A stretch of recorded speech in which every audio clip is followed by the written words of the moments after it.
Oh my goodness. Vancouver Canucks news summaries. I cannot stop glazing this individual.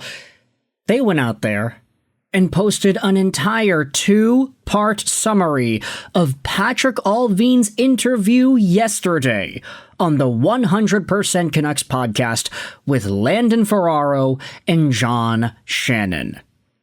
We already made a video yesterday just kind of alluding to some of the commentary that this man here made about Elias Pettersson, but in this big 2-parter, part 1's over here, and you also have part 2 over here as well, we have a whole bunch of Patrik Allvin comments to go out there and dive into.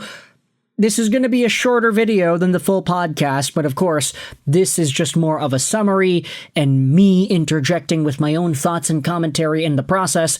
If you want the full, unadulterated, unchopped comments from Allvin, the video, the podcast link will be in the description. It is right here on YouTube. You can watch Allvin talk it out with Ferraro and Shannon. Let's dive into all of these Vancouver Canucks summaries. So, let's start things out with the UFA pool in regards to the Canucks. A lot of players re-signed before entering UFA status, and some UFAs said that Canada was not their preferred destination. Yeah, that's not surprising. John Tavares signed, Bennett signed, Marchand, Ekblad signed, heck, even Besser signed, and Marner never made it to free agency. So, a lot of UFA status folks not actually exercising their UFA status and just sticking around. Let's dive into some of the other talks over here. In regards to finding a center, Patrik Allvin said that they looked at the UFAs and they'll continue to explore trade options and see if there is something out there. Centers are a priority around the NHL, so obviously it's going to be a little bit difficult to find one fully. Filip Chytil, though, is still young, and he has missed games. He has the intangibles and the skill set to play higher up in the lineup. The question is whether he'll be healthy enough to actually play a significant role with the team. Allvin says if you can find someone that fits the criteria of a second-line center, then you can have the best top 3 centers in the league if you then have Chytil as your third-line center. I need to see it to believe it first, but we'll continue on from over there. In regards to re-signing their own players, Allvin says it was important for their culture and setting a standard for years to come to keep the guys who wanted to stay in Van. Besser had earned his UFA status, but neither side ever closed the door. Adam Foote had reached out to Besser and talked about some tweaks to the way they want to play. The players believe in the foundation of the Vancouver Canucks, and despite everything that happened last season, they were still 4 wins away from being in the playoffs. And I think that last point is one that we still need to talk about more. The fact that Vancouver was so disappointing, they had so many controversies, they had so few points out of anybody not named Quinn Hughes, yet they were so close to making the playoffs. Had they won 4 more games, they would have been in, and that changes the narrative a lot about the way this team is assembled. Based off of the way Vancouver Canucks fans talk about the Vancouver Canucks, you would think they were in a bottom half situation or even close to the end of the league kind of territory. It was a bad season, yes, but it wasn't as bad as some of the other seasons have been. They're not drafting 4th or 5th or 6th overall at the top of the draft. They're drafting 15th. They were close. Now, whether or not that means that they're guaranteed to bouncing back next season, we'll see, but Patrik Allvin does make that point known. Allvin also talks about Evander Kane, calls him a unicorn compared to the rest of the league. It's a little bit of an old-school power forward style that he brings to the Vancouver Canucks, and every coach wants to be harder to play against, which is part in why Vancouver went out there and made this acquisition. Let's go over onto another summary over here. Patrik Allvin spoke about Adam Foote. It was important to get Hughes, Demko, and Pettersson together and build the leadership out from there. Foote has moved on to the next phase of growing the leadership by incorporating more players, continuing to have Zoom calls, and using his ability to communicate with different personalities, using that to help out during the interview process. Foote was detailed, ready, and prepared in his interviews, and the players also respect him. Say what you want about his head coaching ability, but I think the way Foote has been cultivating the leadership in Vancouver, so far from this, I really, really like it. This is where Allvin then talks about Elias Pettersson, a lot of the stuff that we had spoken about in yesterday's video. Very few players in the NHL can do what he can do, etc., etc. And then for the Abbotsford Canucks, Allvin has some really good words to say about them. Some of the players from the playoff run will absolutely get a chance to be in Vancouver full-time, and the players dictate that, but they need to get an opportunity to succeed.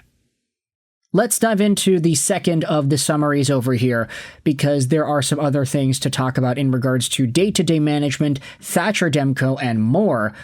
The Vancouver Canucks are constantly looking at various projections. There will be a more condensed schedule this upcoming season because of the Olympics. It'll be difficult on the players, and they need to combat this with depth, and strong farm team play and call-ups too. So, Vancouver, like all the other 31 NHL teams, are probably going to have themselves some sort of a plan to utilize more AHL talent on the roster to give their main guys a break with the Olympics. Speaking about Olympians, though, Thatcher Demko, does he make Team USA? Who really knows? Allvin says that a healthy Demko is a top 3 or top 4 goalie in the league. He also says it was a fairly quick path to getting a new contract signed, which is not surprising considering the fact that Demko also wanted to stay here, and also considering the fact that he got 8-point-something million. It's a beefy deal, but the Vancouver Canucks are confident in him. Speaking about goalies in Vancouver, this is what Allvin says about Arturs Silovs. He is an extremely young and good goalie. Or no, he flipped that around. He is a young and extremely good goalie. He's a year younger than I am. He's not that young. He will be on Latvia's Olympic roster, and over the next couple of weeks, the Vancouver Canucks will need to decide if they're going to carry 3 goalies or do something prior to camp. Do something essentially just means trade Silovs.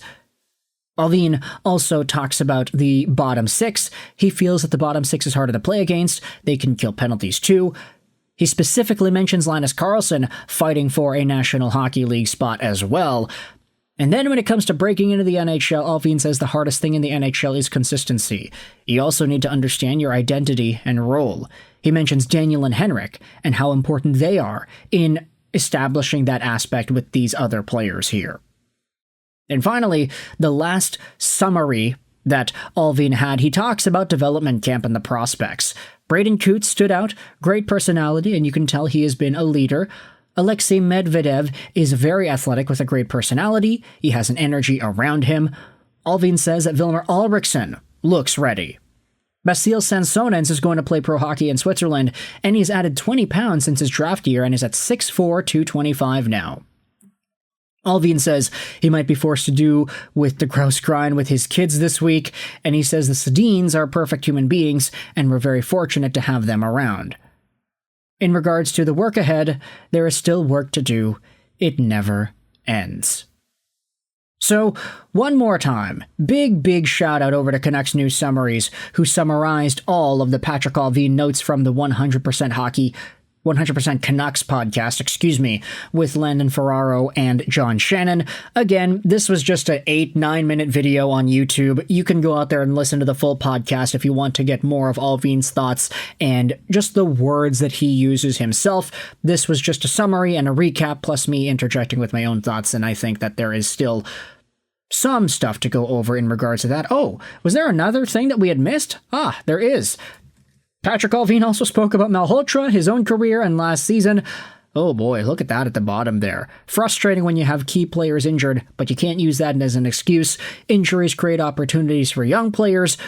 Allvin was more frustrated at the Canucks' inability to find consistency, as they weren't able to string wins together, and every day is a new challenge, and they always have to be finding ways to be better.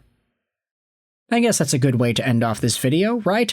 Allvin speaking out about everything. Let me know your thoughts in the comment section below about his commentary on the Canucks, about these particular players, about the free agency chase, and about the prospects as well. I hope you enjoyed this video. 9 and bye.